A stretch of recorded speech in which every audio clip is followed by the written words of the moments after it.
President, Majority Whip. I ask unanimous consent that the quorum call be vitiated. Without objection.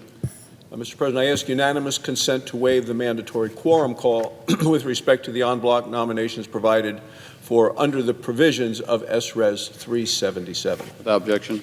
Thank you, Mr. President. Mr. President, today is Constitution Day, September 17th. So I think it is a perfect day today to restore the Senate's constitutional duty of advising consent. Because when a president is elected, he needs to put a team in place to run the government. When a president wins, he gets to pick the team.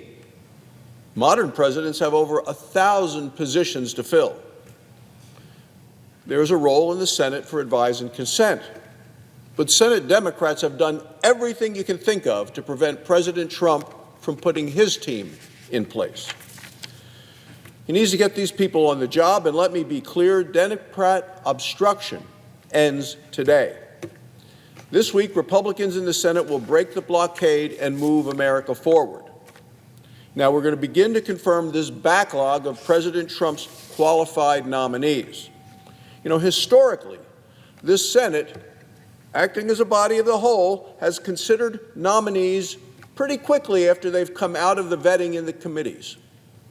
Most are confirmed right here on the Senate floor by voice vote or unanimous consent. In President Obama's first term, 856 nominees were confirmed that way. In President Trump's first term, 553. In Joe Biden's only term as president, the number was 530. Here we are, President Trump's second term, September of that second term, and that number confirmed that way is 0. Well, why? Why has not a single nominee been confirmed by voice vote or by unanimous consent? Look, we know why, and it's the Democrat obstruction. Our country's never seen anything like this. Senate Democrats are freezing the Senate floor, freezing the federal government, and freezing our nation's progress, and they're doing it intentionally.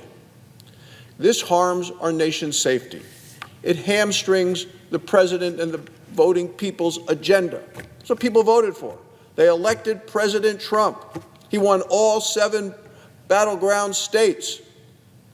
And yet the Democrats have done everything they can to stop him from making progress. Democrats are currently holding up more than 150 qualified nominees who have already been successfully approved through Senate committees. These nominees are critical to our nation's future, our nation's success, our nation's progress, as well as our safety and security. So let's take a look at some of the important roles that the Democrats have said, nope, we're going to filibuster all of them. One is the principal deputy administrator for the National Nuclear Security Administration. Another is the Inspector General for the Central Intelligence Agency. Many are ambassadors to our NATO allies. Then there is the Deputy Trade Representative. Even the Director of National Counterintelligence and Security Center is being frozen out by Democrat obstruction. Every one of them is qualified because every one of those individuals has received bipartisan committee support. Republicans and Democrats voting for them after their hearings in the committee. And yet Chuck Schumer, the Senate minority leader, is blocking critical nominees because he opposes President Trump, and he's done it at every step along the way.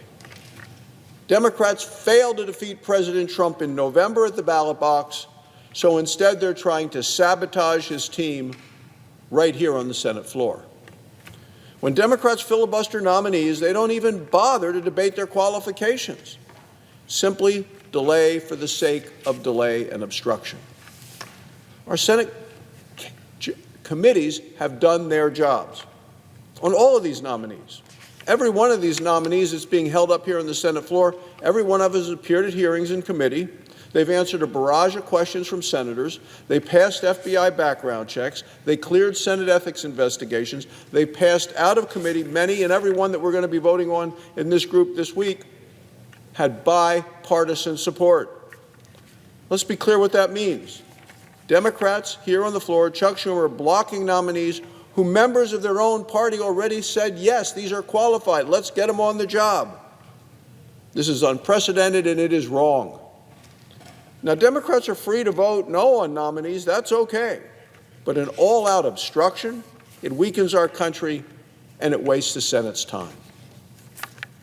Don't take my word for it. Let's listen to what one of the senators on the other side of the aisle said in 2013 when Barack Obama was president. And that was Senator Elizabeth Warren from Massachusetts.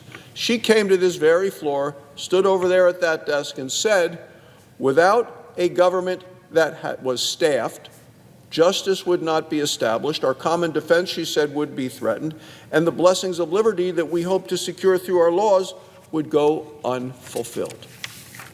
2013, different president. Well, what changed?